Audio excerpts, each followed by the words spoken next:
Namaskara. Hare Srinivasa. Welcome to the Pravachana series on Madhwa philosophy from the Gnanakalpavruksha wing of New England, Sri Raghavendra Swami Vrindavana, Boston. We will start off with a short prayer. Om Sahana Vavatu Sahanau Bhunaktu Sahaviryam Karavavahai Tejasvinavadhitamastu ma vidvishavahai. Om Shanti Shanti Shanti. Acharya Pavanosmakam Acharyani cha Bharati Devo Narayana Shishah Devi Mangala Devata Pujyaya Raghavendraya Satyadharmarataya cha Vajatam Kalpavrukshaya Namatam Kamadhenavi. Hare Srinivas again. So some of you were there last week for the talk by Sri Sunder on Introduction to the Essence of Madhwa Philosophy on the occasion of Madhvanavami. From today onwards, we have a series of lectures which will basically cover the life and works of Madhwacharya, the key tenets of Dvaita philosophy, and the contributions of several saints and scholars and poets in this lineage. This is expected to go on for about 8 to 10 sessions of about an hour each, and we will decide on the pace as we go. Today is the first of those lectures. And a brief background to those who are joining us today and a refresher to those who were there with us last week. NESRSB Brindavan or New England Sri Raghavendra Swami Brindavan is a matha dedicated to Sri Raghavendra Swami and is the first US branch of Mantralayam Sri Raghavendra Swami Matha. It has been established with the blessings of His Holiness Sri Subudendra Tirtharu, the current pontiff of Mantralayam Math, and is run and maintained by the devotees of Sri Raghavendra Swami in New England and associated and surrounding areas. It was established in 2016, and we have more than 1,000 devotees who attend annual events like Raya Aradhane, Srinivas Kalyana, and Madhvanavami. A brief background to Sri Sunder. Sunder Madakshira is a student of Sri Madhwa philosophy for the last 30 years under the tutelage of noted scholars Sri Dr. Vyasanakiri Prabhanjanacharya, Dr. Shrikantacharya Bhairi, and Dr. Prahladacharya Joshi. He has studied the Sarvamoola Granthas under their guidance. He has written a book on Madhva Shastra titled Life and Works of Sri Vadaraja Tirtharu, published by Sode Sri Vadaraja Matha. He is also the founder-volunteer of the Madhwacharya for the Youth, an organization which engages with the youth to spread awareness about Dvaita philosophy and has been doing so for the last 15 years. So far, more than 120 workshops have been conducted with an attendance of over 10,000 participants. He has participated at several forums on the topic of philosophy, including those presided by Sri Vishweshwara Tirtha of Udupi Pejawar Matha, Sri Vidyadesha Tirtharu of Palimaru Matha, and Sri Vishwavallabha Swamiji of Sode Vadaraja Matha. In his professional life, he is the head of marketing of Adobe in India. He has worked with companies such as Unilever, SAP, Harman Connected Services, Infosys, and Wipro. He is a noted columnist with the Economic Times, Times of India, Forbes, Business Standard. He teaches MBA students as a passionate hobby in Harvard Business School, Stanford University, Columbia Business School, and the IIM, Indian Institute of Management. He has been recognized as the Chief Marketing Officer of the Year by Business One in 2019. So again, welcome once again, Sundar Avare, and your last presentation drew a lot of applause and accolades, and people are looking forward to hearing from you in this session also. Over to you, Hare Srinivasa. Hare Srinivasa, thanks Sujit. Yonta pravishya mama vacha mimam prasuptam sanjeevayatyakila shakti dharaswadhamna anyam cha hastacharana shravanatvagadin pranam bhagavate purushaya tubhyam kantaya kalyana gunaika dhamne navadyunatha pratima prabhaya narayanaya akhila karanaya Sri Prananathaya namaskaromi. Shri Gurubhyo Namaha. Hari Om. On the occasion of Madhvanavami last Sunday, we had the opportunity to get an overview of Sri Madhwacharya, his life, his works, his lineage, and some of his important contributions to the world of philosophy. In today's session, which is full of many pictorial representations of Sri Madhwacharya's life, we will go through the details of his life and also look at what his contributions were in terms of his granthas, his style of writing, and other allied topics. So with that, let us move into the agenda for the day. Today we are going to be talking about the importance of Guru, the milestones of Sri Madhwacharya's life, his works, his mystical works as well as his literary works, pursuing Sri Madhwacharya's philosophy today. So the question that we all have whenever we hear the lives of great men is that, yes, I have learned something about them. But what do I do with that learning? How will this lecture, or for that matter, how will studies of the philosophy actually help me? While we will dwell on this topic in greater detail in the follow-up sessions, today we will see a glimpse of those people who are interested in learning the Madhwa philosophy and how do they take the first few steps. And those of you who are already learning this in a deep manner, how do you sort of accelerate and catalyze that learning? So our aim at the end of today's session is to help you learn some details of Madhwacharya's life and works during his incarnation. The Srimadvara is a very detailed biography written very accurately by Narayana Panditacharya, who is the son of Sri Trivikrama Panditacharya, who is the disciple of Sri Madhwacharya. So Narayana Panditacharya was very much around when Sri Madhwacharya was there, and he had the opportunity to speak to so many people before Narayana Panditacharya met Sri Madhwacharya, who knew accurate details about his life. And he has captured all that in the epic Sri Sumadva Vijaya in a very attractive poetic format, yet very accurately depicting parts of that life. So we will see those glimpses today. So you should be able to see those pictures of those very places and those very actions and events that actually are important milestones in his life. The book itself is very vast. It has got 16 cantos or 16 chapters. And to know all of that in a short time would not be possible, but we will see all those very, very critical milestones. And in the next few sessions, we will try and understand the other events also and be motivated to learn more and visit these places. As I mentioned some time back, when you're looking at the lives of great men, everything that they do is with a reason, everything that they do is with a purpose, and everything that they do gives a learning to all of us. For example, look at an ace tennis player. It's not just the great backhand shots that he plays, but also the way he holds the racket, the way an ace batsman holds a bat, the way a cricket bowler actually holds the ball is all comes under intense glare and intense observation by people who want to learn and understand the game better. So likewise is the life of Sri Madhwacharya. His life is full of so many events which all have very important lessons for us, and we can learn from them. So it's important to know these events and also see the pictures of those places, because as they say, a picture speaks more than 1,000 words. So we'll try and see the picture of those places as they stand today. And lastly, get an overview of his writings, the famous Sarvamula Granthas, and be inspired to read more. So I will show you some glimpses of that work today so that you get an idea about how he writes the text. So this is what we will cover today.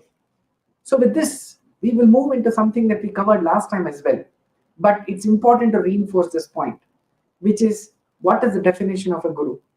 Today, what has happened is, when you look at the world around us, there is sorrow, there is anxiety, there is scientific advancement at the same time. There are a lot of things that are constantly changing. And it is but natural for the human being to sometimes feel anxiety sometimes feel the pressure of personal, professional lives that we lead. And in these times, it is these times the real strength of a person actually gets tested. It's very common for people to lose their jobs, sometimes lose a livelihood, sometimes lose a partner, separations happening in marriages, children moving away from parents, sometimes forever. Families are getting disintegrated. And the support system that we had socially is disappearing in front of our very eyes. No, this is not to say the world is becoming a gloomy place. But we have to recognize the fact that we are living in a world where we are bound to face challenges of our own. And who can understand better than us who have been and who are still going through an era of pandemic? So in this environment, when there is darkness, what is that one thing that you need? When you're in darkness, there's only one thing you need, which is light. And that light is nothing but the Guru. So in the spiritual world, the importance of Guru is very high. Because just look at anybody who teaches you anything for that matter. We owe him so much. But just imagine someone who steers our life in an environment of darkness. We are absolutely indebted to that person. So let us say you're driving on a highway and there's a breakdown in the car and it's absolutely dark. You're really struggling to fix the car. But then somebody comes, stops the car, helps you repair the car, and helps you take you to safety. How indebted we are towards him. So if this is the gratitude that we owe to someone who has just helped us with one particular activity, and it's an important one, no doubt. But just imagine in the world of spirituality, where there is so much chaos, there is so much confusion, there is so much of uncertainty, how indebted should be to someone who has shown us the right path. And that path in the current Kali Yuga has been shown by Srimad Madhwacharya. So there is a technical definition of who a guru is. One who is knowledgeable and one who is free of doubts. Asamshayaha samshayachit. So that means someone who does not have doubts of his own and is able to clear the doubts of someone else. One who shows us the right path is also called a guru. There are many paths that are there in front of us. All of them do not converge onto the right destination. So the one who shows the right path is a guru. We thank a GPS for taking us to the destination and showing us the right path. How indebted should we be to someone who shows us the path to salvation? So guru also means someone big, someone who is a big heart, someone who is magnanimous, who is a giver and not a taker. A guru never takes anything from anyone. He gives us what is the highest thing in the world or the most valuable thing in the world, which is knowledge. As Krishna says, Nahi gnanena sadrisham pavitram iha vidyate. So nothing is so sacred and sublime as knowledge. So someone who is giving us the knowledge is giving us the most precious thing in the world. And therefore, he is not expecting anything from us because he has given us everything. Guru means, in Sanskrit, it means darkness. Guru means someone who removes the darkness. So Guru is someone who brings in light and destroy the darkness. That person is Guru. And very importantly, the next point, which has the backing of a tradition and a lineage. This is very critical.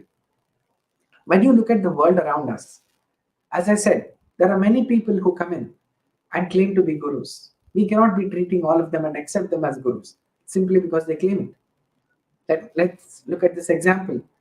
You go to a clinic, a new clinic which is open near your house. You go to that person and that person says, you know what, this is a new clinic and I'm a doctor.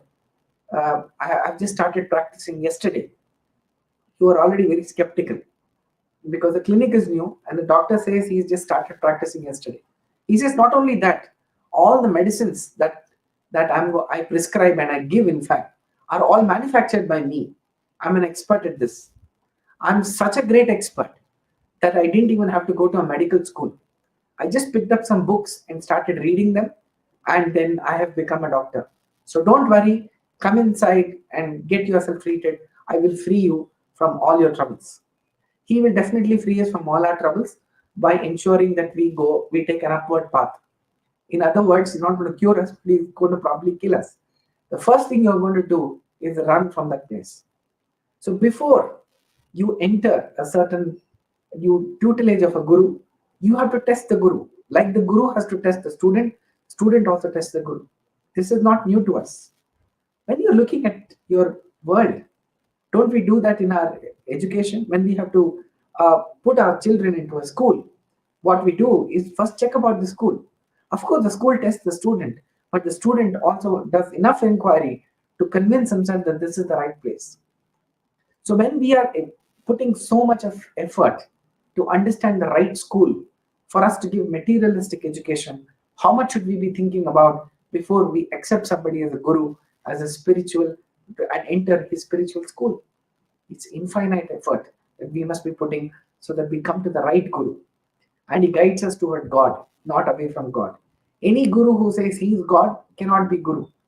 Because it is very clear in the Kali Yuga, Lord Narayana never takes a birth. He is not guru. It is very simple. And as you know, there are godmen available everywhere. Madhwacharya came in. He had all the qualities which he could have staked the claim that he is indeed God. He never did it in his life. And not only him, his entire lineage of Sri Jaitirtha, Sri Vyasaraja, Sri Brahmanya Tirtha, Sri Vijayendra, Sri Madhiraja, Sri Raghavendra Swamiji, Raghuttama Tirtha, all of them had displayed a lot of mystical powers. They showed an absolute control over this understanding of the scriptures, but they never ever claimed themselves to be God. In fact, their central message was, we are not God, or I am not God. God is different. And he has got qualities which are very, very different from the way we all are. So we are gurus, we are here to teach you about God, but we are certainly not God. And Madhwacharya was at the epitome of that, of those qualities, where he could have easily convinced people that he is indeed God. He did show some mystical activities, but he never ever claimed that they were his power. He always said, I'm doing all this because Lord Narayana is energizing me. That is why we accept Madhwacharya as a teacher, and we call him Acharya, Srimadacharya, Santume Janma Janmani, where he says, you are the only Acharya, and only you can teach us not only in this birth, but the subsequent births as well. So that is the definition of a guru. So with that, let's start the story of Sri Madhwacharya. We saw some crucial elements last week. There were three important stories of his, but today we will look at his biography in detail. I will not repeat the stories which I spoke about earlier. You can watch it in the previous video, but this is more granular details of his life. His life actually begins, the story of his life actually begins in Udupi. Udupi, as we all know, today is where the Temple of Sri Krishna is established. But before the Temple of Sri Krishna came in, which was built by Sri Madhwacharya himself, there is a beautiful temple of Ananteshwara. So Ananteshwara, as you can see in the picture on the bottom, is Lord Narayana present in the Linga form. So whenever we think about Linga, we always think it must be Lord Shiva. But in this case, Ananteshwara is not Lord Shiva, he is Lord Narayana, who has come in the form of a Linga. As we know, there are other places as well where Narayana has appeared as Linga. So this is the famous Arantesvara Temple in Udupi. It is very, very close to the Udupi Sri Krishna Temple. It is said to have been built by the Pandavas themselves. If you look at the temple, there are large slabs of stone which form the roof in the triangular format. And the whole temple, one look at it from outside, and when you go inside, it's even clearer. It looks like a very, very old temple. The difference in the age of the Ananteshwara Temple and Sri Krishna Temple is very evident. Sri Krishna Temple even now looks very new, whereas the Ananteshwara temples really look old. Now, the Ananteshwara temple was the center where a large event, or what we call jatre, was happening. Then it's a culmination of a lot of people. They come to celebrate the Ananteshwara event every year. This event happens even today. And there was one man who appeared to be mentally deranged. He appeared to be actually someone who is a lunatic. And suddenly, what he did was he was loitering around and everybody was ignoring him. But suddenly, he climbed up the pillar in front of the Arantesvara Temple. That pillar exists even now. You would have seen that in the previous picture. So he went on top of the pillar. He stood on top of the pillar and he started dancing. And he danced so well, absolutely to classical beats, that people were stunned, saying, "This man looked completely deranged a few minutes back, but he has climbed the hill, climbed the pillar, and he stood on top and he's dancing. How come he's able to do this?" They were really astonished. And then he actually pronounced something. He said that Lord Vayu is going to take an incarnation and is going to be born in this region very soon. So it was a premonition for him, and which he announced to the rest of the world that Vayu is going to be born there as Sri Madhwacharya. And the background to this is that all the gods went and prayed to Lord Narayana that, look, in the Kali Yuga, the whole system of scriptures, the Agamas, the Vedas, the Mahabharata, the Ramayana, and the entire works have all got messed up and mixed up. There are severe inconsistencies in the way these are getting interpreted. And if this were to continue, we will be completely devoid of any spiritual knowledge. So these scriptures exist, but they are getting mixed up and they are getting misused. So what happened therefore was that he actually went there and he said, Narayana then instructed Vayu to take the avatara in the Bhuloka as Srimadvacharya. So it is by divine orders that he has actually come into this world. And what he did from there is very evident when you look at his biography. He corrected our interpretation of the scriptures. So Madhwacharya's greatest gift to us is as an absolute correction, absolute reorganization, and an unequivocal decision on what the interpretation of the scriptures is. He does that by debating with India's greatest scholars at that time and defeats them and in fact persuades them to correct their own opinion about what the scriptures say. And he brought out how those are inconsistent. So this is the beginning of Srimad Bhavattara. This temple we are not going to forget so soon, because at the end of the lecture today, this picture reappears in a different context. So what that is, you will have to wait till the end of the lecture to listen to that. So this is the temple, Madhwacharya's parents who were there at that event. So his father's name is Madhya Geha Bhattaru. Madhya Geha means the house in the middle. So probably there were other houses and his house was in the middle of those houses. That is why he was called Madhya Geha Bhattaru. And his mother's name is Satyavati. Both of them had come to that place and they were childless. They prayed to Ananteshwara because that is their family deity. They prayed to him and they were at that event when they heard this as well. So they did a tapas or a penance for 12 long years when they did Payovrata. So what is Payovrata?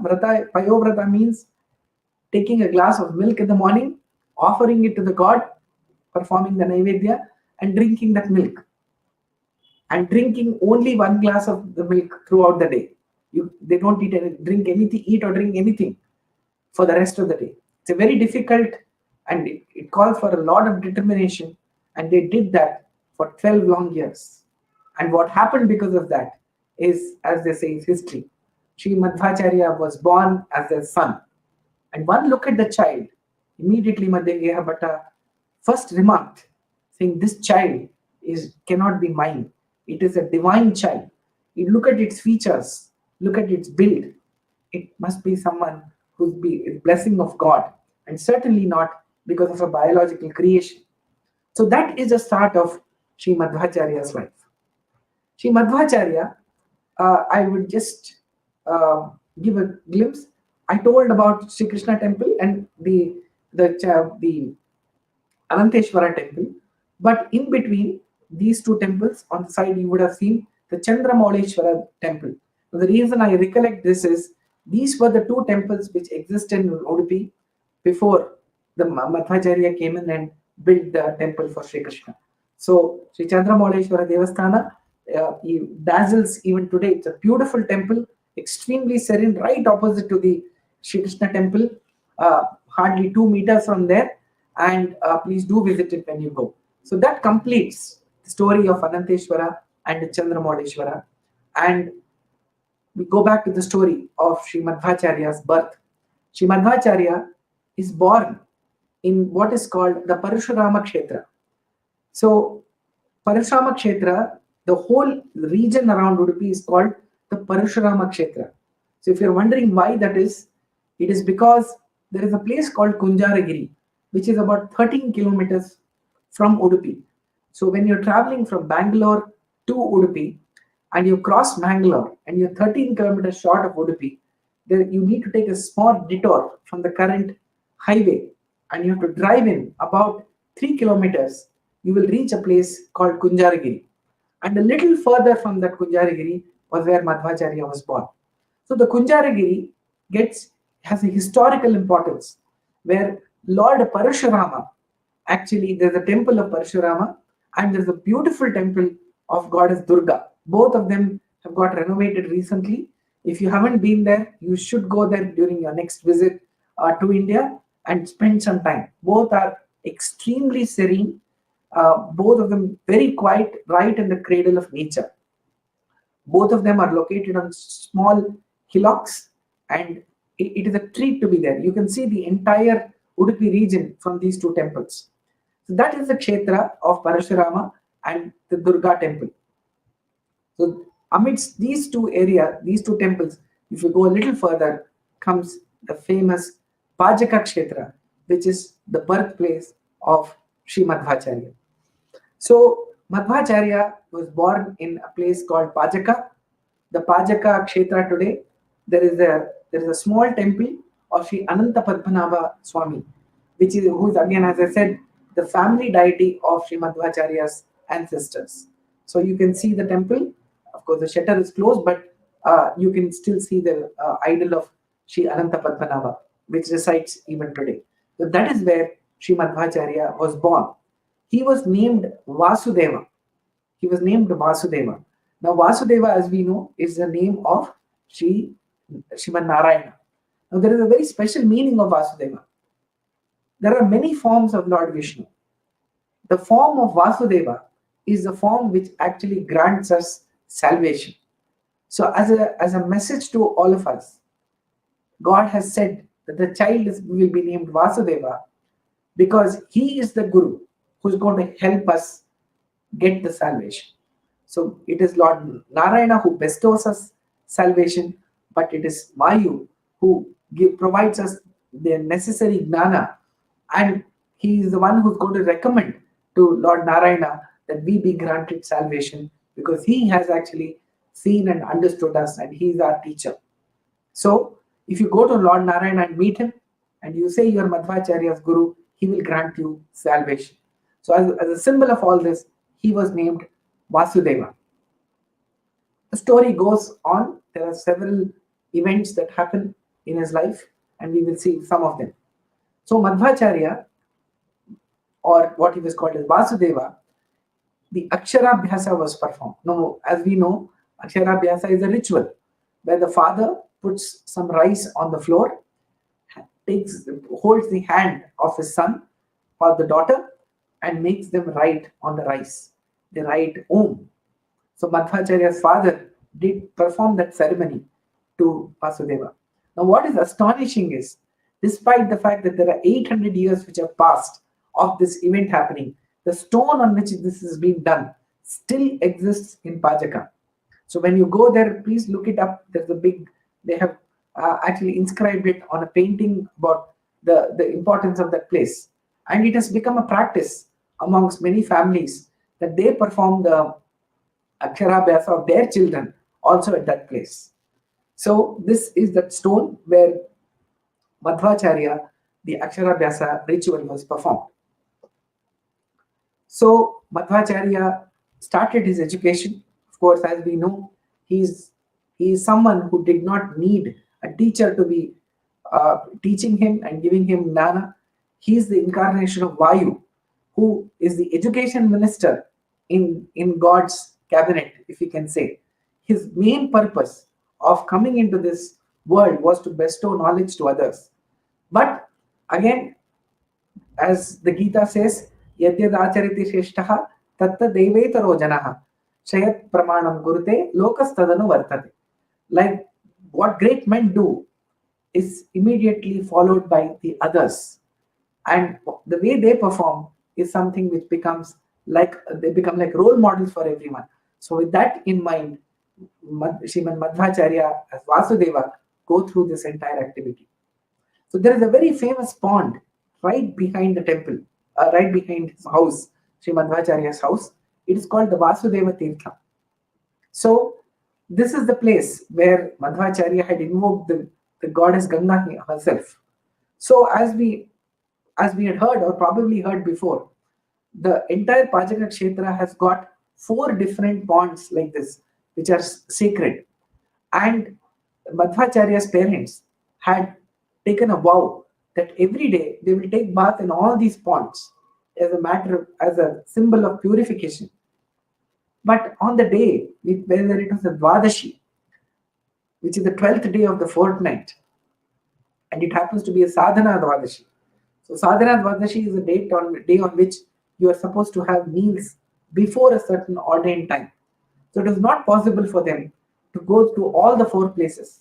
So Srimad Madhwacharya invoked the presence of all the tirthas in this particular pond, and that pond is called Sri Vasudeva Tirtha. It's a lovely small pond, but the water is of crystalline quality. You can take a bath there and to get rid of all your sins. So again, a mythical experience when you visit this particular place. So this is another story. So if you look at the temple, this is the temple of Sri Madhwacharya himself. So once Madhwacharya had gone to the Durga Temple. I just spoke about the Durga Temple in Kunjaragiri. And his mother called out for him. She said, "Oh Vasudeva, please come." He could hear that from the temple. And in one leap, he came into the Pajaka Kshetra and landed on a rock which is there inside this temple. So inside this temple, there's a rock, and you can see his footprint even to this day. In between, of course, Madhwacharya never loses time. On the way, there was a deadly snake who had come, which is nothing but a demon in that form. Madhwacharya stepped on another stone in between when he was taking a long jump and killed the snake in one shot and landed in this place. So both that place, which is where the snake was killed, and this particular place have been preserved by building a beautiful temple on that. Sri Vadarajaru has established a small idol of Sri Madhwacharya in that temple, and in a picture it is shown outside how the footprint actually looks from here. So this is another place just adjacent to the house, again just maybe 5 meters from there, and you can see the whole place like this. So why did Madhwacharya do all of this? He did that to prove that he was indeed a divine personality, and to prove that we can trust him because of his extreme amount of valor. Of course, the physical manifestation is what we saw till now, but going forward, he rises to be one of the greatest spiritual gurus of all times. Now, the Pajaka Kshetra is very, very important from another point of view. If you look at the map of India, this particular place is right in the middle of a very, very spiritually active belt of temples and so many different forms of philosophy. Not then, but even to this day. The place has got Sringeri on one side, then it has got the birthplace of Sri Shankaracharya in Kerala, which is again not very far from here, and several temples all the way on the west coast, down south. And this temple and this whole place had become a great center of learning in those days. Now, it is not the end. That continues even today. Those of you who have traveled to Udupi will see that even today it continues to be a very vibrant place culturally and educationally. The Dakshina Kannada district that was there earlier is one of the most highly educated districts with 100% literacy for several decades. Probably the seeds of this were sown by the fact that this was a very educationally vibrant place. But also it meant that this place was full of philosophical debates. And at that point when Madhwacharya was born, the form of philosophy which existed was monoism or Advaita predominantly. So he had to come in as a very young child and later on as a boy and establish the Vaita philosophy. So this is not an easy place, and it is the whole of Vaita philosophy was propounded at a time in a very hostile environment. So we move on with the story with another picture of Sri Madhwacharya's house. You can see the stone, but I wanted to give you another glimpse about how it looks today. So the house remains the way it was, just that some areas have been done up where there was some weakness in the pillars, because the house is more or less built in with wooden pillars. And wood, as we know, over a period of time can weaken. To ensure that these are preserved, the temple, that the whole place has been done up. But even today, as I said, it's extremely serene, extremely calm, and you can spend days together there without getting disturbed with anything. So that is the temple, that is the house of Sri Madhwacharya, preserved exactly from the way it was when he was there. Then Sri Vayu has taken 3 avatars. The first avatara is that of Hanuman, the second one is of Bhimasena, and the third one is of Madhwacharya. In all these 3 avatars, Sri Vayu has shown us the physical strength and the strength of knowledge. And of course, saying that both these actually come from a very deep spiritual knowledge. So we all are aware how he picked up the Gandhamadana Parvata and brought it all the way up to, in Ramayana, he brought it to Lanka. And then as Bhima, we are aware of his valor, about how he fell on a hill when he was a baby. And what happened to the baby? Nothing happened to the baby. The hill itself got cracked into several pieces. And he was born as Madhwacharya.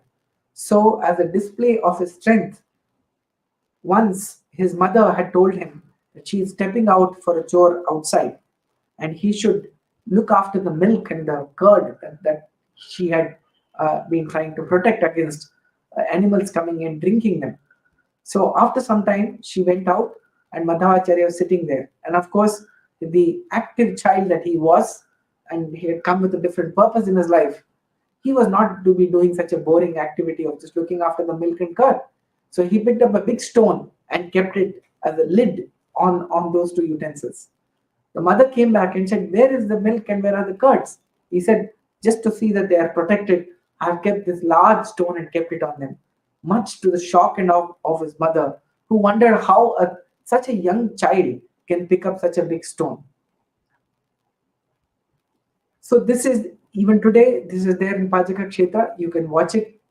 Then he planted a banyan tree, and he had planted it upside down to prove that if you plant a tree with the right intention, even if it's upside down, you can actually, it'll still grow. This banyan tree is supposed to have been planted by him, and it exists to this day. If you visit this place, you will see that the tree is really old and it still stands green in that house. It is right behind Sri Madhwacharya's house. Again, showing us the strength of his spirituality. Which brings us to the next very interesting story about Madhwacharya's childhood. His father, Sri Madhyageha Bhattaru, had taken a loan from a person whose name was Karaka. So he had taken that loan but was unable to repay that because of his poverty. So one day Karaka came home looking for Madhyageha Bhatta and asking him for that money, that loan to be paid off. Madhyageha Bhattaru was not in a position to pay that money and he was distraught. And he just sat in front of the house, said, I am not going to come inside. It's actually humiliating for me that my debtors have come home and are asking me for this money. So Madhwacharya's mother called Madhwacharya and said, please call your father to come and have lunch. When Madhwacharya went and asked him to come for lunch, he refused, saying, how can I eat when this person is asking me for money? I do not have the mindset to be able to eat. So Vasudeva immediately realizes the problem that his father is facing. He just goes at the backyard of his house and he finds there is a big tamarind tree.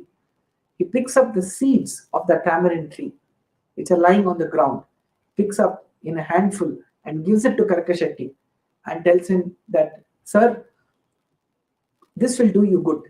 Take this and go home and you'll be blessed. The Karaka looks at the boy and says, something about this boy is special. He has the divine resplendence. And maybe what he's saying is true. Let me go take it out of good faith. He takes it home and then puts it in a small vessel. And next day, what he sees is that instead of those seeds, those have turned into gold coins. The house of Karaka exists even today in Pajaka Kshetra, a few hundred meters away from Madhwacharya's house.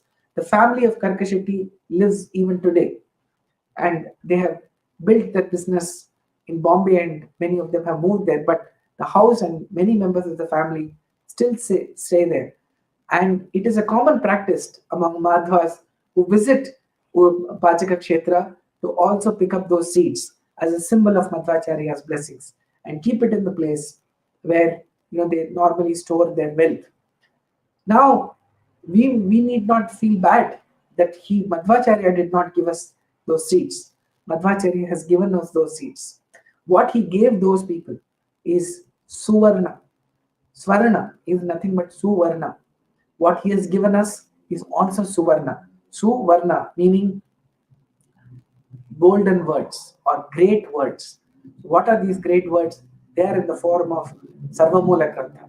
So we don't have to go to Pajaka to pick up those seeds. Wherever you are in the world, if you are able to access the learnings of Madhwacharya's philosophy, those are more precious than any other form of gold you can even imagine. So that is the story of Madhwacharya's childhood. At a very young age, he decided to take up the sannyas ashrama or become an ascetic, because that was the ashrama, or that is the form of the society which had actually got very seriously corrupted. And the vantage point that sannyasis and Pitadipati, actually people who are ordained to be seated on the Pitha, have a very vantage point in the world of learning. You can imagine them like the vice chancellors of universities. So they have a control and they have an ability to propound a different form of philosophy. And if that gets corrupted, then obviously the whole form of philosophy itself gets corrupted. So Madhwacharya decided that he was born in this world to set right that form of philosophy, correct those errors, and clear out those inconsistencies. So he becomes a monk under Sri Achyuta Prekshacharya, who is a guru who was based in Udupi. He was a pontiff of what is called the Bhandarakeri Math, which is now a Madhwa Mata, and we'll talk about it as we go along. And he ordains Vasudeva as Sri Purna Pragnaru. So he has become a Bala Sannyasi, or he is just an ascetic. He has not yet become a Pitadipati. So with that begins his spiritual life, and which continues for many, many years and manifests itself in divine manners. So his first task when he took over as a pontiff was to travel the length and breadth of the country and have debates with many people on his way all the way up to Badrikashrama. So he writes his first text called Gita Bhashya at a very, very young age. And those of you who read Gita Bhashya will be really surprised to see his spiritual maturity at such a young age. So he takes the Gita Bhashya and offers it to Lord Narayana, who is there as Sri Vedavyasa in Uttarabadri. So in Gita Bhashya, he says, Gitartham Vakshyami Shaktitaha. He writes, I'm explaining the meaning of Bhagavad Gita to the best of my ability. Vedavyasa looked at it and he said, no, don't say Shaktitaha. Please correct this. This has to be Leshataha, meaning that your prowess is far greater. And if you just put all of that in one writing, the people who read it will not be able to understand. So therefore, say Leshataha. That means I'm explaining that in a very simple way. And it's not very profound or very elaborate. And anybody can understand. So it is not, he corrected that saying Shaktitaha to Leshataha. It is a very clear signal that Sri Vedavyasa himself had endorsed his Gita Bhashya. Now, Sri Vedavyasa is the one who wrote Mahabharata, of which Gita is a part of. So his endorsement of this is an ultimate endorsement that Srimad Madhwacharya has the attestation of Srimad Narayana himself. This is very important. Again, we talked about the doctor who has manufactured his own degree. Does it have any authentication? Does it have any authenticity? If someone comes and tells you that here are these notes, currency notes, and they're so authentic that I myself have printed them, it's a sure shot forgery and adultery. So what Madhwacharya's guru did, what Madhwacharya did, was to take the philosophy of Sri Vedavyasa and manifest it in different forms in his Sarvamoola Grantha. So this particular event is a very clear sign that that is indeed endorsed by Sri Vedavyasa himself. Of course, as I said, Sumant Vijay talks about a lot of events and milestones in his life, and we will look at them in detail. But today, let us cover some of the highlights that we can in this time. So Madhwacharya takes. So the next incident is about when he visits the place called Kalasa. Kalasa is on the Tungabhadra river. So when he was crossing the river, he saw that the river was flowing too fast and it was not fit for irrigation. If the water flows too much, then it goes into the field and destroys the crop. So he wanted to ensure that there is a break in the flow so that the water gets more streamlined. So he picked up a stone weighing 55 tons and he keeps it right in the middle of the Tungabhadra river. And to this day, there is a beautiful inscription that one can see on that stone. In the picture, I'm not sure whether all of you can see it clearly, but there is an inscription and there is also a picture of Sri Madhwacharya which has been written, where they say that this stone was picked up by Sri Madhwacharya ekahastena stapita shila. So it is picked up by his left hand in one single hand and he had kept it here. The inscription is a clear testimony to the huge spiritual strength that Sri Madhwacharya had, and again proving that he is none other than Hanuman and none other than Bhima himself. So Madhwacharya's next very, very crucial thing was to spread his philosophy. So he founded the Ashtamatas or 8 maths in the Udupi area. So as we know, that place is known for Ashtamatas, which are surrounding the temple, not surrounding but in front of the temple. Now, why were so many mathas founded? They were founded to propagate knowledge. Madhwacharya wanted every part of this world to have access to that philosophy, and it needed someone to go there, stay in those places, and spread this form of philosophy in an environment which was full of monoism. So he founded the Dvaita school and he wanted different branches, which is what good education institutions always do. So Madhwacharya founded these 8 mathas, and as a symbol of his love towards his disciples, who he ordained as Ashta Mathadipatis, he gifted them one idol of Lord Narayana, which they would be using it for their puja every day. He actually said to have made these or created these things with his own hands and gifted them after doing puja. So even to this day, all these idols are extremely preserved in a very sacred environment and treasured by these Mathadipatis every day. And these have to be prayed to every single day. So if you go to any of the mathas in Ashtamathas, these idols are prayed to by the only by the Swamiji. Nobody else can touch it, but everybody will have the privilege to watch the puja being performed. So these are the the 8 idols that are there. So we will quickly go and have a glimpse of all those 8 mathas. So I will take you on a round of what is called Rathabidi. That's a small circuit that the Ratha that is there in Udupi actually goes around when in the evening when they perform the Rathotsava. So we'll start when you come out of the temple. On the left side is the Kaniyur Matha. So the Kaniyur Matha, all these places have been named after the places from where these mathas were established. So Kaniyur is a place which is a little away from Udupi. So he ordained Sri Ramatirtha as the pontiff for Kaniyur Matha. And the idol that he gave him was that of Sri Narasimha, Yoga Narasimha. You can see that.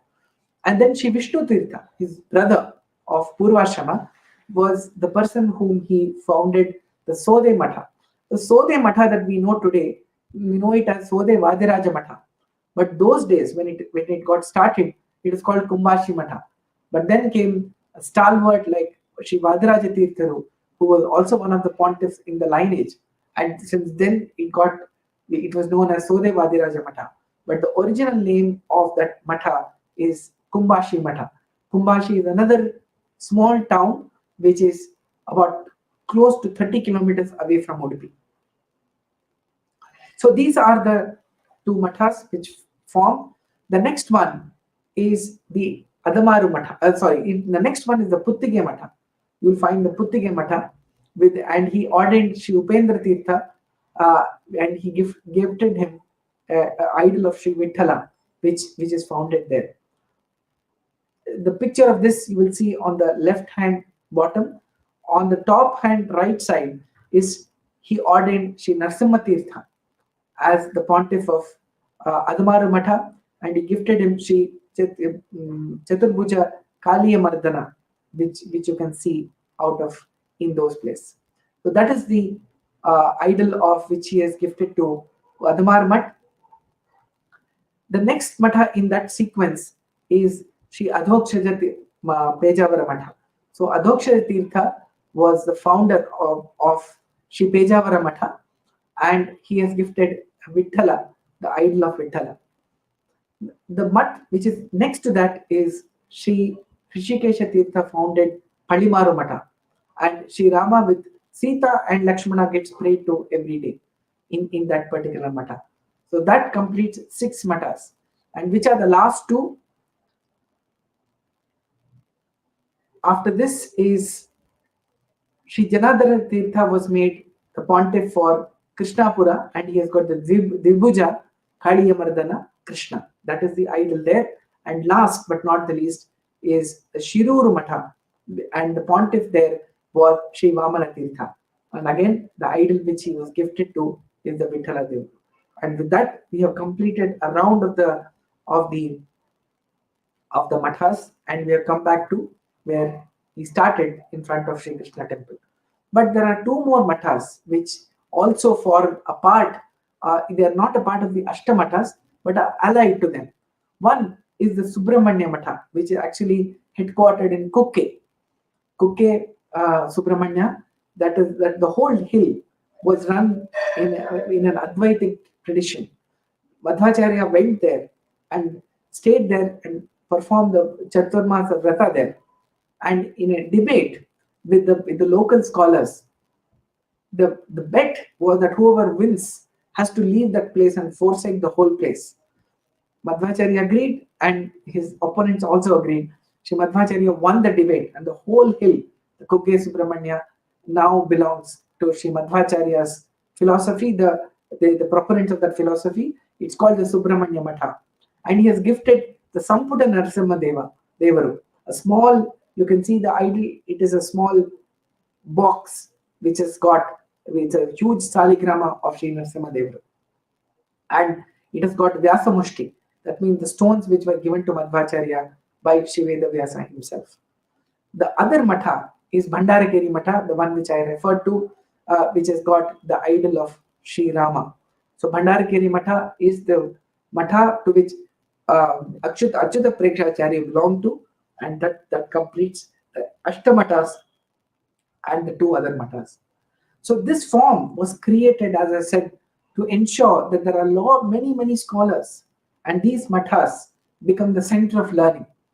The idol of Sri Krishna itself was established to ensure that whenever the students of these Ashtamatas run into any trouble or face difficulties in their lives, they are able to come to Lord Krishna, pray to him, and they get rid of all their problems and go back to their studies.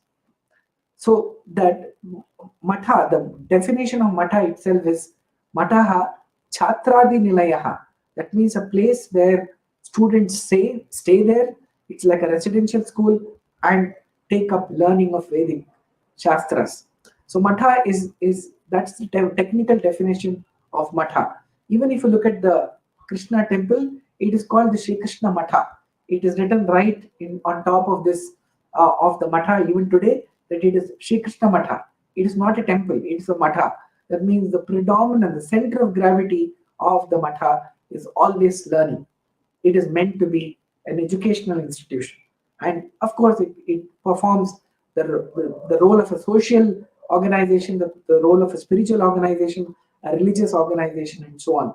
But the primary purpose of a matha is to propound the philosophy, take up research in those areas, bring out publications, and so on. And Madhwacharya set the foundation stone of that by the establishment of these Ashtamathas. And this is not so all these mathas have been established in the south of Karnataka, but on the north of Karnataka, he ordained 4 disciples: Sri Padmanabha Tirtha, Sri Narahari Tirtha, Sri Madhava Tirtha, and Sri Akshobhya Tirtha. All of them sat on the philosophical Pitha. They were Pithadipatis of the Matha at that point in time, and they took turns one after the other. So Madhwacharya had in his own lifetime actually said that this is the succession planning that we will have. It will be Padmanabha Tirtha who will be the pontiff after me, and then it will be Narahari Tirtha, and then Madhava Tirtha, and Sri Akshobhya Tirtha. So all these Vrindavanas are there. Sri Padmanabha Tirtha's Vrindavana is in Nava Vrindavana, as we know, and Narahari Tirtha's Vrindavana is near Hampi. It's in a very isolated place. It's a little difficult to go there, but if you go there, again, a beautiful place to go. See the Madhava Tirtha in a place called Tambihalli, which is a little away from Kolar on the way to Bangalore. And lastly, Sri Akshobhya Tirtha, which is again there near Sri Jaitirtha's Vrindavana in Yaragoda. So all these 4 pontiffs succeeded him one after the other. All 4 of them, brilliant scholars, brilliant writers, have contributed greatly to taking forward the philosophy of Sri Madhwacharya. And they were indeed blessed that along with Trivikrama Panditacharya, they had the opportunity to learn from Sri Madhwacharya himself very directly. So you can see that Madhwacharya's main purpose for which he had taken the incarnation was that of growing the knowledge. And how did he do that? He did that by founding all these mathas ensuring that all of them have been ordained in the philosophy. They understand the philosophy themselves, are able to write on the topic of philosophy and take forward the learning. Which brings the story back to where we started, which is Sri Ananteshwara Temple. This is the picture that we have already seen. After 78 long years on this earth, Sri Madhwacharya went into the Ananteshwara Temple, and as is the norm, he was teaching people Aitareya Upanishad.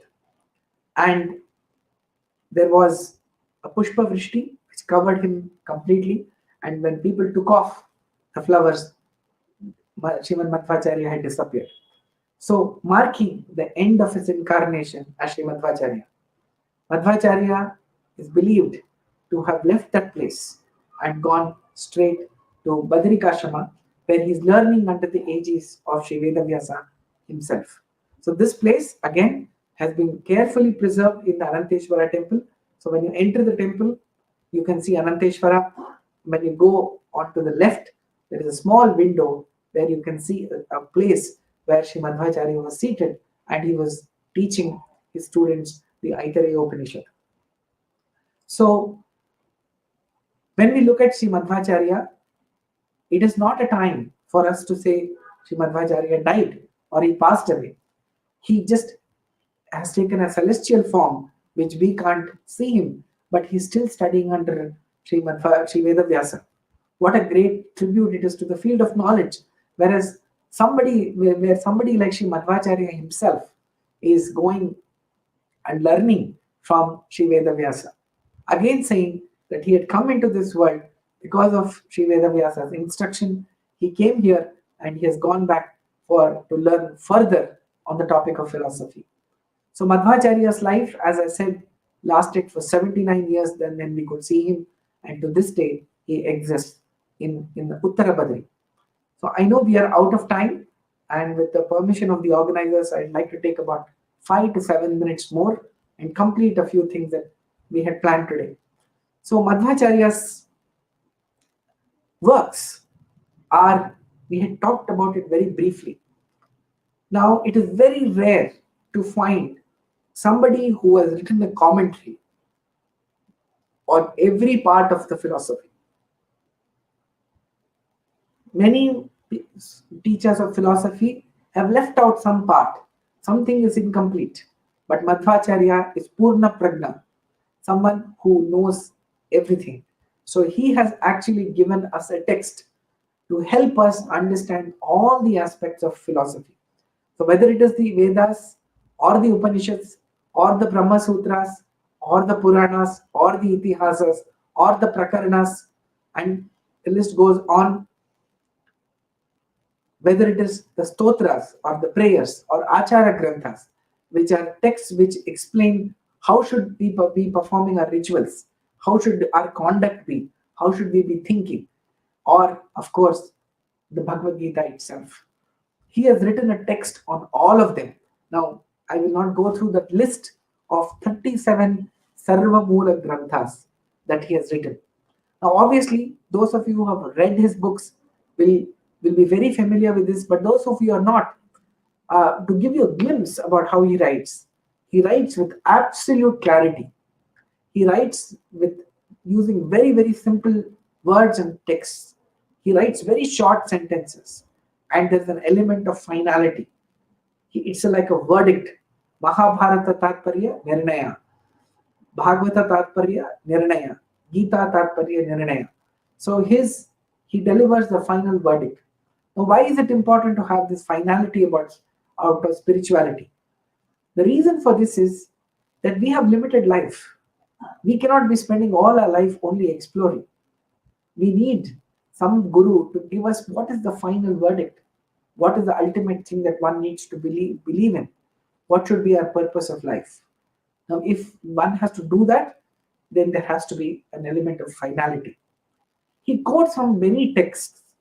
He does not say everything that he is talking about is himself or created by him, but says everything that I am talking about has been written in the core texts of the Vedas, the Upanishads, the Mahabharata, the Bhagavata, and so on. So therefore, ending a lot of authenticity, he's building on those texts. He uses the shlokas and the gadyas, that means the poetic and the prose form to make his point. So whichever form works well for the context, he uses that format very, very seamlessly. He writes with great speed, as the Sumadhvajaya itself says. He has written 37 texts, many of them which run into thousands of shlokas. Some of them are as small as one single shloka.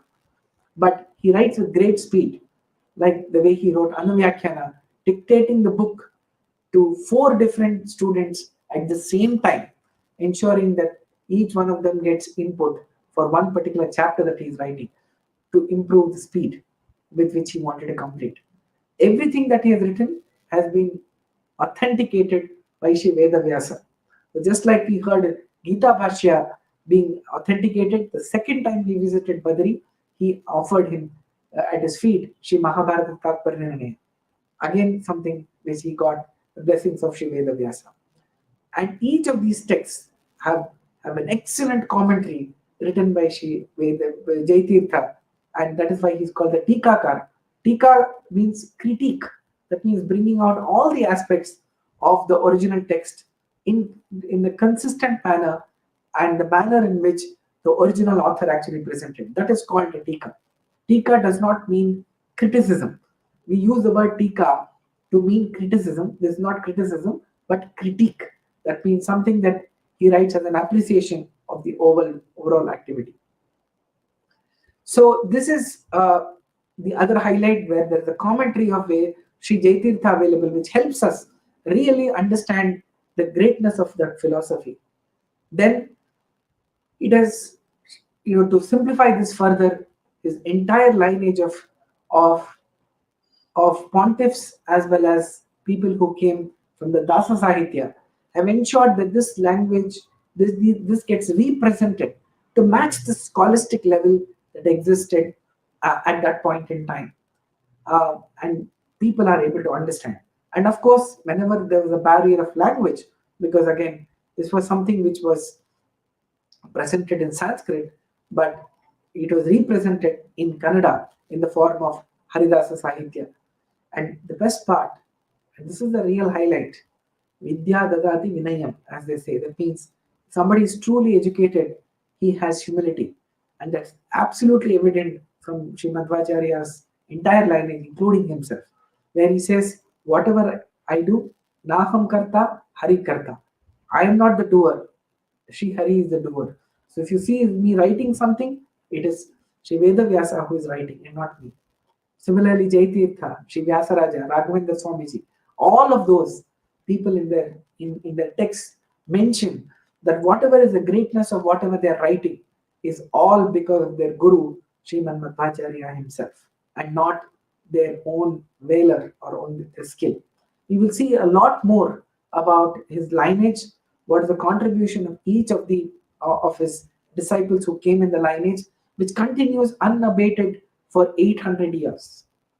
Very few forms of philosophy are continuing with the same purity and the same kind of integrity as Vaita philosophy. This is a unique feature. Many other forms of philosophy, all other forms of philosophy, are older, but they have gone through so many self-contradictions and inconsistencies over a period of time.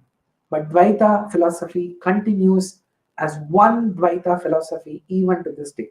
You can go and go and visit any matha, you can read any book written by any author, whether it is in the Vyasa Sahitya written in Sanskrit or the Dasa Sahitya written in Kannada. The superb consistency is something which has to be seen to be believed. So this is how it manifests. So I will end today's lecture with a few quotes. Whenever you look at quotes of Srimad Madhwacharya, it's actually quite a humongous task, because every part of whatever he has said, every part of every text is actually something which is a quotable quote. So if you take a pen and start underlining important parts, you will end up underlining the whole book, because there's nothing which can be ignored and nothing that's not profound. But just to give you a glimpse of his writings, here are a few things he says. He says, Kuru bhungshvacha karmanijam niyatam, harivada vinamradiya satatam, harireva paro, harireva guru, harireva jagat pitrumatragati.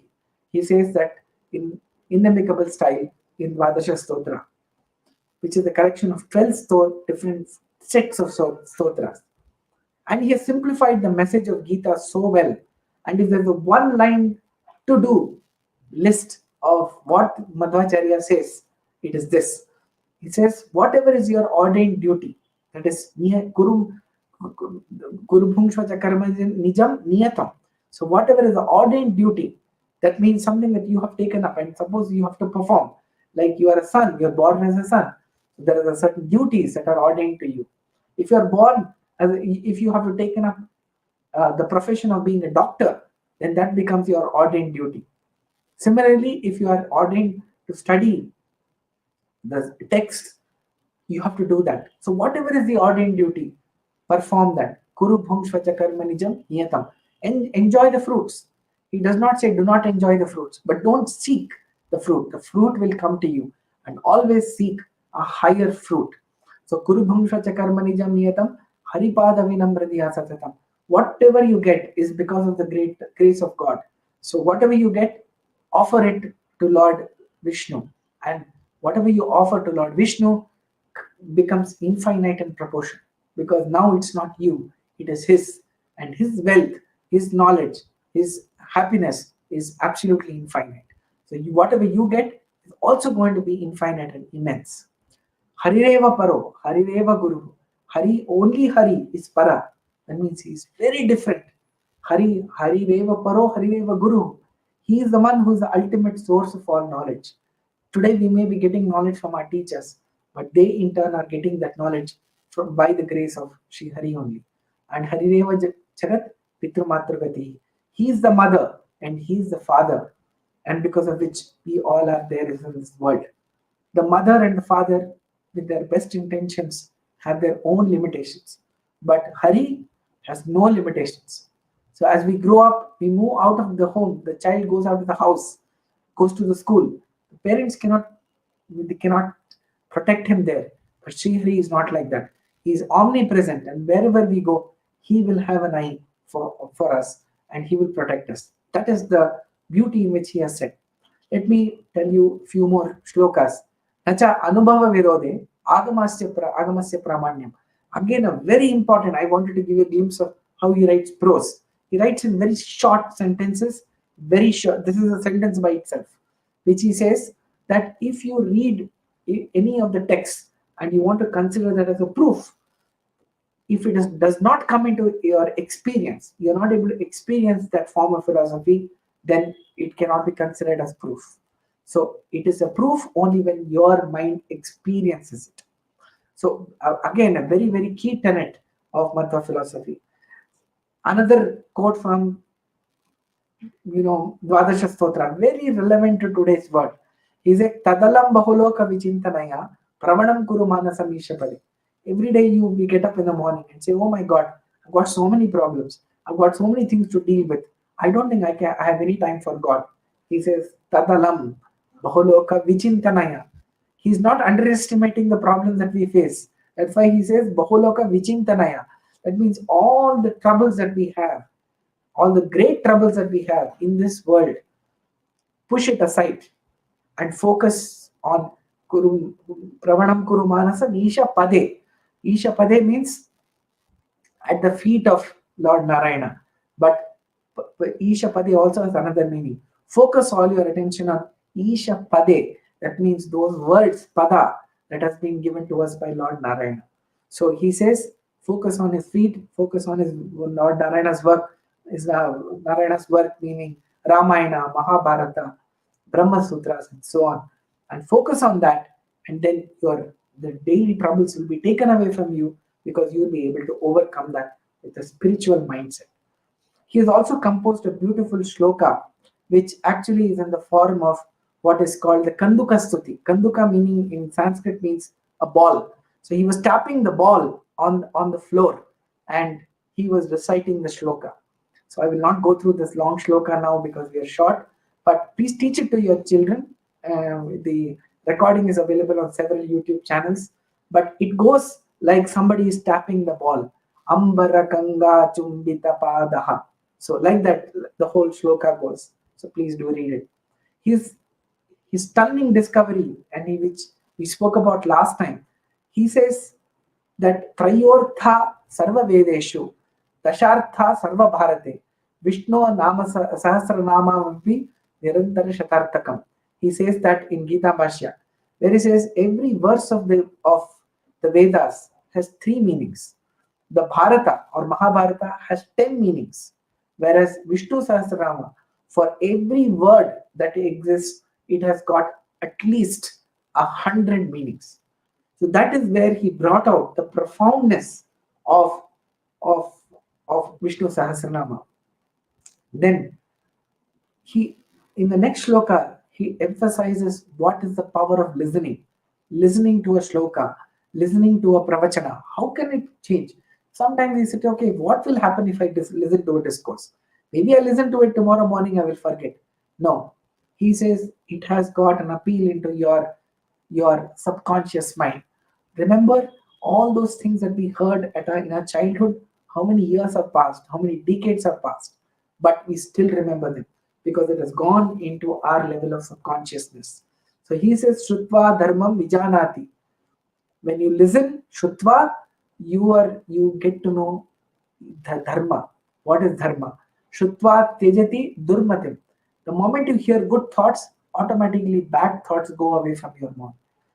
Shutva Gnana Mavapnoti. Once you got the right understanding and bad thoughts have gone away, your mind is now moving towards acquiring Gnana. That means something which is profound and the knowledge which is spiritual. And Shutva Moksham Chagachati. Imagine you're going to attain salvation just by hearing right thoughts.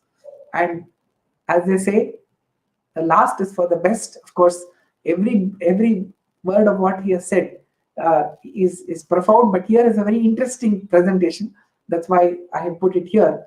Where he says, Narayano Nama Naro Naranam Prasiddha Chora Katita Prithivyam Aneka Janmarjita Papa Sanchayam Harat Yesham Smatirmatra Eva. In his Krishna Maharanava. It's got a very interesting interpretation. He says that there is something that you have accumulated over several births. Imagine you spent several births earning these things, and it is something that nobody can take it away from you. But here is one person. He's a prasiddha choraha. That means he's a dacoit. And just by thinking about him, he will come and take away everything that you have accumulated over several births. So everybody is shocked. What is he referring to? He says, in every birth that you have taken, you have committed so many sins that you are not able to get away from them. They keep coming to you in every birth and they trouble you because of the big crimes sins we have committed in the past.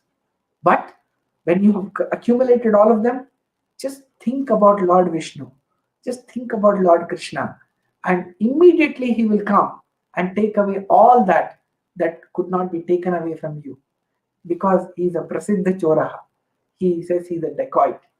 So imagine what a beautiful way of saying that God helps us get rid of our sins when nothing else can help.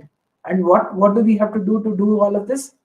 Smriti Matram. Just think about him and he will come and take away all our sins. So I wanted to leave you with these thoughts and give you some glimpses of Sri Madhwacharya's philosophy and the way it has unfolded. So here are the quotable quotes. And I take 3 more minutes and how we can pursue Madhva philosophy today. The first thing I would suggest, we just heard that as well, is to listen to Pravachanas.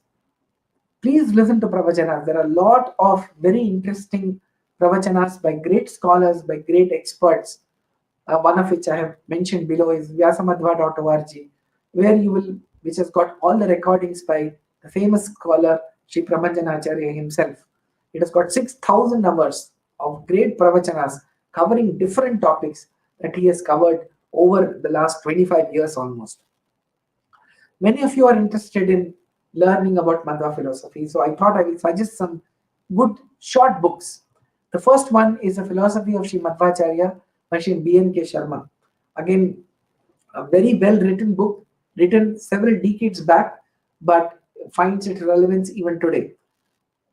It is in a slightly scholastic style, but something which presents Sri Madhwacharya philosophy very accurately.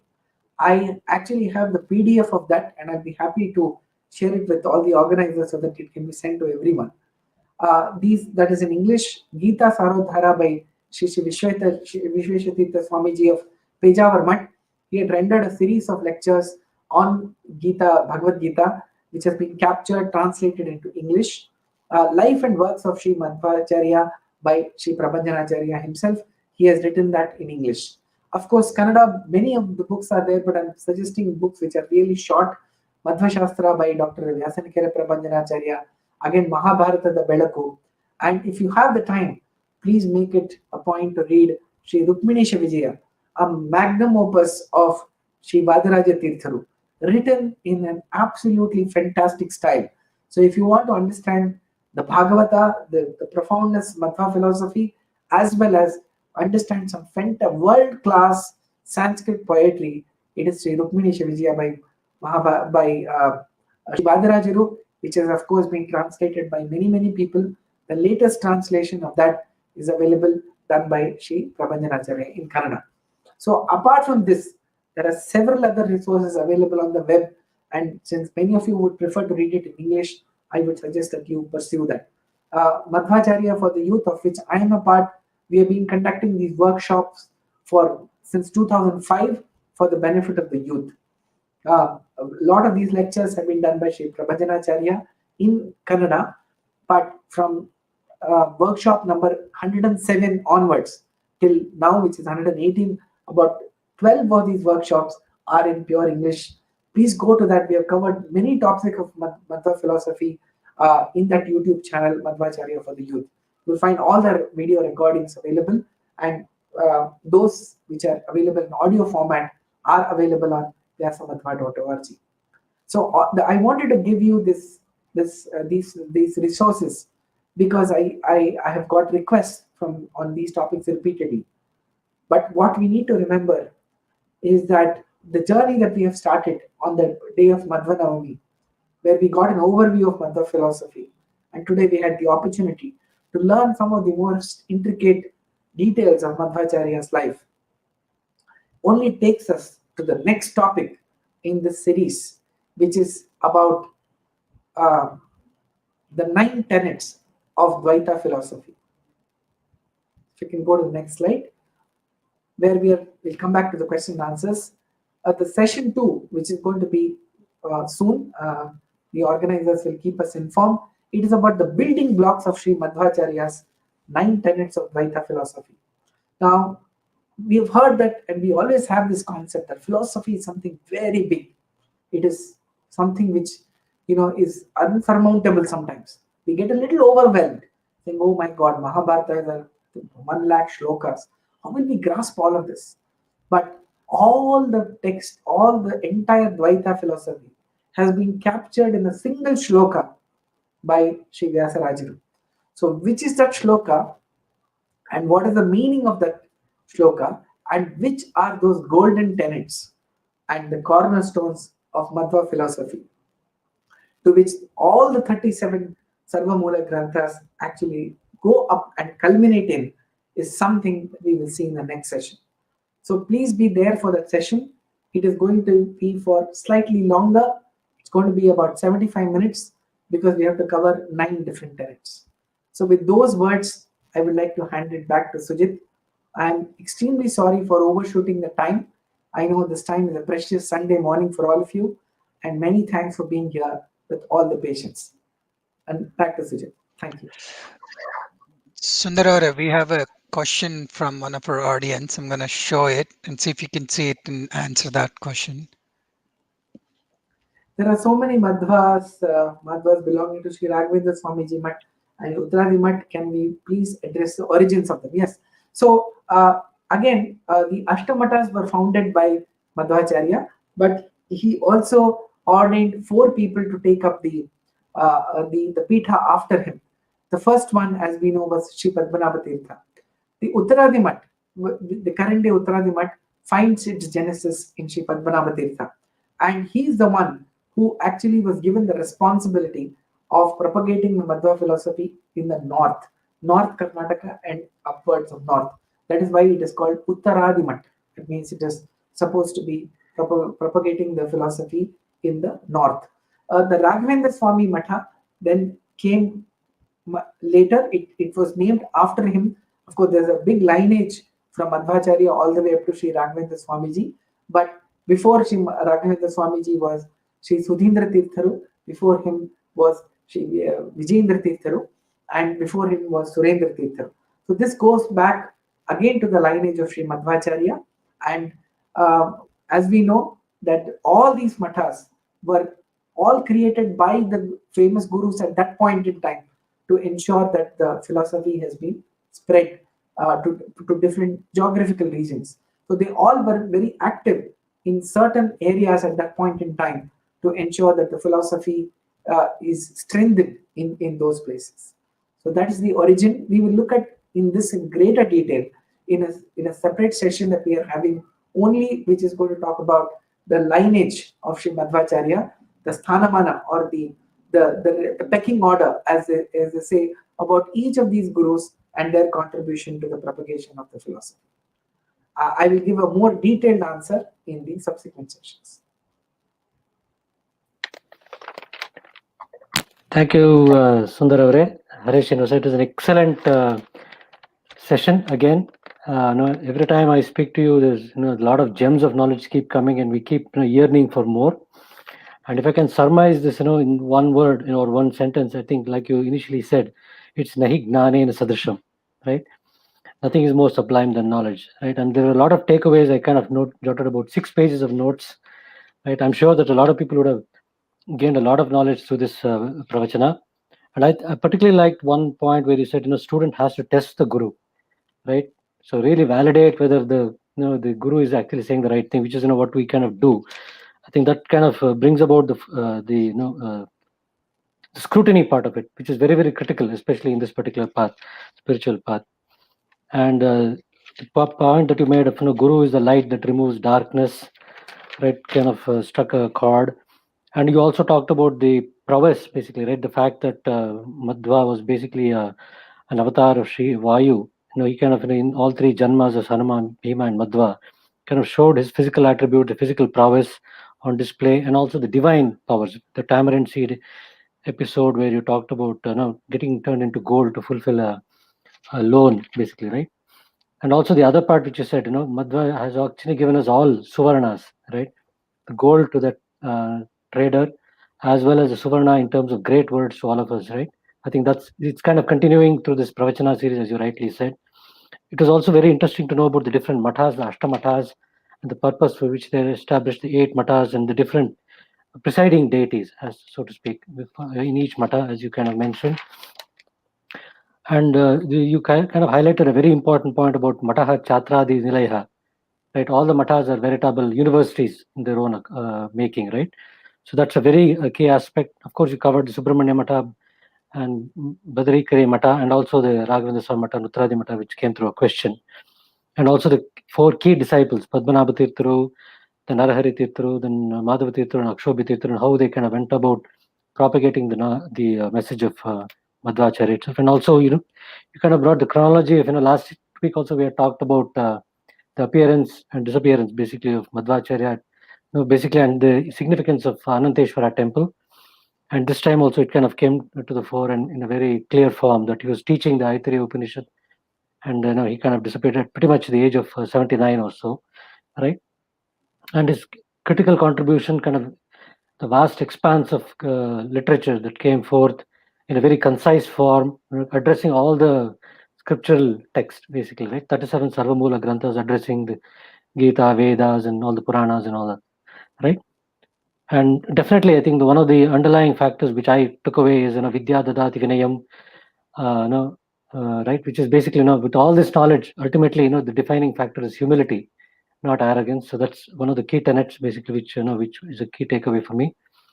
And of course, which also manifested in another statement that Madhwacharya also made in terms of Naham Karta Hari Karta, that I'm not the doer, Hari Karta.